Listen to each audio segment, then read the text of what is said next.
अज्ञानतिमिरान्धस्य ज्ञानाञ्जनशलाकया चक्षुरुन्मीलितं येन तस्मै श्रीगुरवे नमः।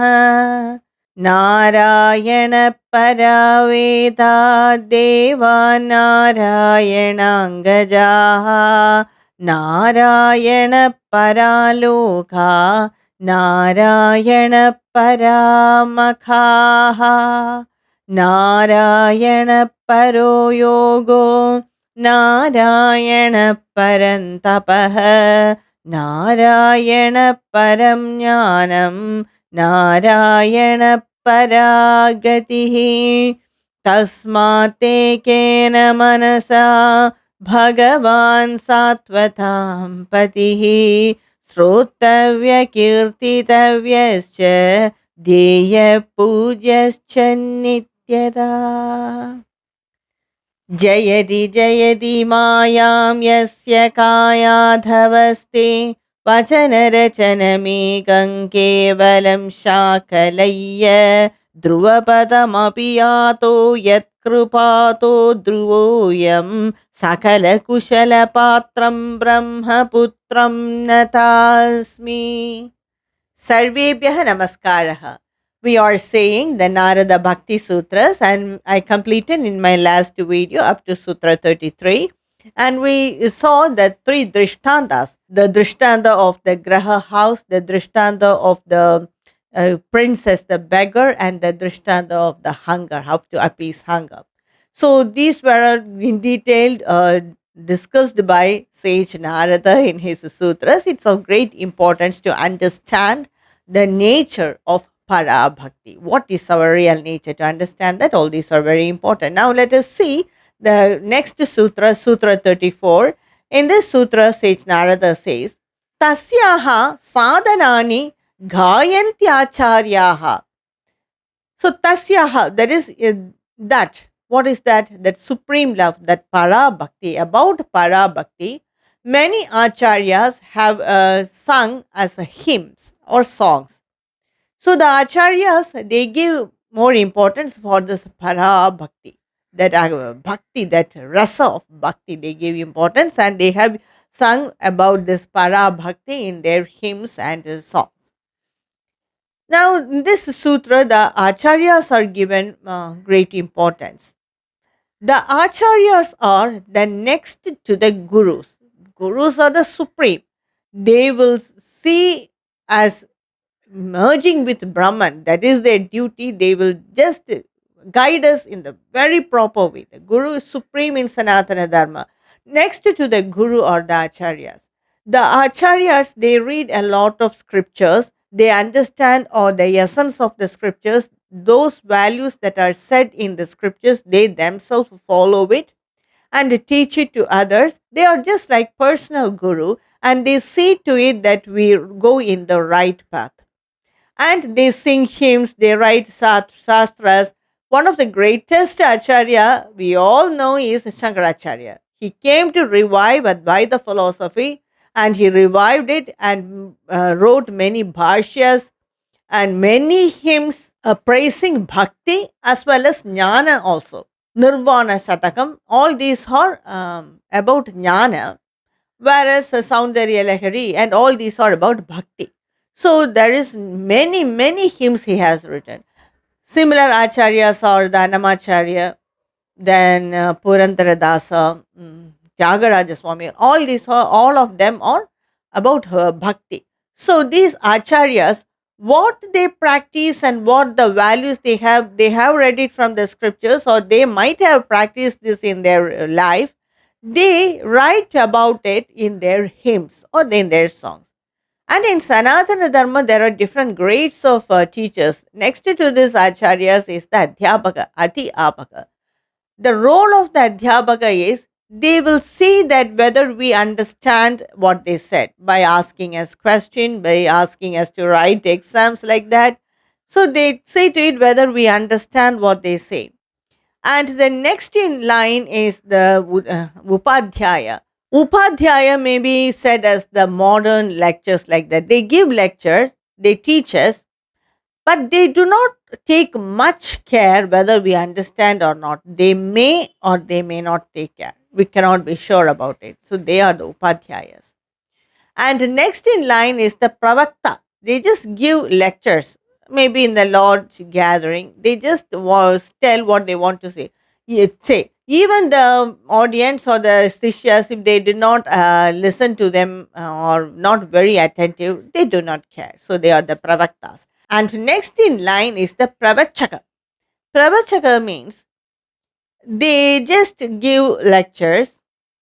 They address a gathering, and they take lot of effort to grab their attention and to just put this idea in their mind. Maybe we can tell them as the modern preachers. So they are the Pravachakas. So these are all the different grades of teachers in the line of Sanatana Dharma. So the Acharyas comes next to the Guru, because they know, read the Shastras, practice the spiritual values said in the Shastras. They know value of the scriptures as well as the spiritual life. So in their hymns, what they have understood, they write as hymns. They try to express what they have experienced. So that their hymns are of great importance in bhakti as well as in jnana. And there are many sadhanas said in scriptures, many sadhanas said in the Vedas, whether regarding bhakti or jnana or whatever it is. All these sadhanas will be so enticing. When we read it, we want to practice it, but all will not suit us. For some time we will be able to practice it, but after that we will somehow leave it. Either we feel bored of it, or by situations we will leave it. So all those sadhanas are not suitable for us. That's why we left it halfway. So if we read the scriptures ourselves and practice this, it's a great waste of time, don't you think so? For some time we will practice it, after that we will leave it. But the acharyas, they know what sadhanas are suitable for this person. If we go to an acharya, by seeing our nature, the way we behave, the way we talk to them, our mentality, everything they understand, and they very well know only such sadhanas will suit this person, and they will ask us to do that sadhanas. But if we practice this all alone, we have to go at random, and sometimes it may not suit us. So they know our capacity and capability to do the sadhanas. And these sadhanas, what is the use of it? They purify our mind and purify the emotion. Already, Bhavan is there as the Prema Swarupa in us. We all have Bhavan in us. We all live in Bhavan, but we have to understand it in our mind. We have that must be very clear in our mind. Only when the mind is pure, we can realize it. So to make the mind pure, these sadhanas are prescribed to a sadhaka. And only the acharyas, they know. There are two types of sadhanas, and they are the bhadakam and sadhakam. Bhadakam is, first we have to remove the evil tendencies from our mind. Without removing the evil tendencies in our mind, if we practice it more and more, then we may misunderstand the sadhanas itself. It is very common to see it. We misunderstand the sadhana itself. We misunderstand Bhagavan. So first, the evil tendencies in our mind has to be removed. So they will prescribe us some sadhanas to purify the mind. Then only they come to the real sadhanas to attain Bhagavan. So all these are the nuances in spiritual life. Only the acharyas or the guru knows about it. Here in this sutra, Sage Narada is giving importance for acharyas. They write all these such practices or about bhakti in their hymns, and they enjoy it. They have experienced it, and that's what they write. See, if you take the Tyagaraja Kritis, he has experienced Bhagavan Sri Ram personally, and his mentality only he is writing. Adi Shankaracharya, when he writes this Nirvana Shatakam, then he has understood it. He lives in that Brahman, and so he is writing it. So it is so interesting to read their hymns, and it's a great blessing to read those hymns and understand the practices, because only with the blessing of the person who have written it we can read it. So says Sage Narada that the acharyas, the Gayanti, they have sung many hymns praising this para bhakti, says here. Now the next sutra, Sutra 35 is tat tu vishayatyagat sangatyagat cha. So even though when you read all these hymns or practice any type of sadhanas, whether it is from directly from the Vedas or the acharyas taught you, whatever it is, indeed, what we need indeed too means indeed what we need is Vishayatyagat. We have to renounce the object, and Sangatyagat, the attachment. Vishayatyagat, what Sage Narada means here is we have to leave the Vishayatvam in the Vishaya. Vishaya means object. Sometimes we cannot ignore that object. Inevitable. It becomes inevitable. For example, many of the acharyas of today's time, they travel around the world. So they have to take the flight. And flight itself means, even though it is so dangerous nowadays, but it also gives so many comforts and luxuries. It's there in all the flights. So when these people, the acharyas or the guru of that stature, when they travel around the world, they have to use that luxuries only, or otherwise they cannot sit inside the flight, isn't it? But Vishayatvam, the value for it, what value we give for it, that will not be there with the acharyas. If we use that facilities or luxuries, we become completely attached to it. We feel a pride in it, and we feel so much about it. We give so much value for it. It's only a mode of transportation, that's all.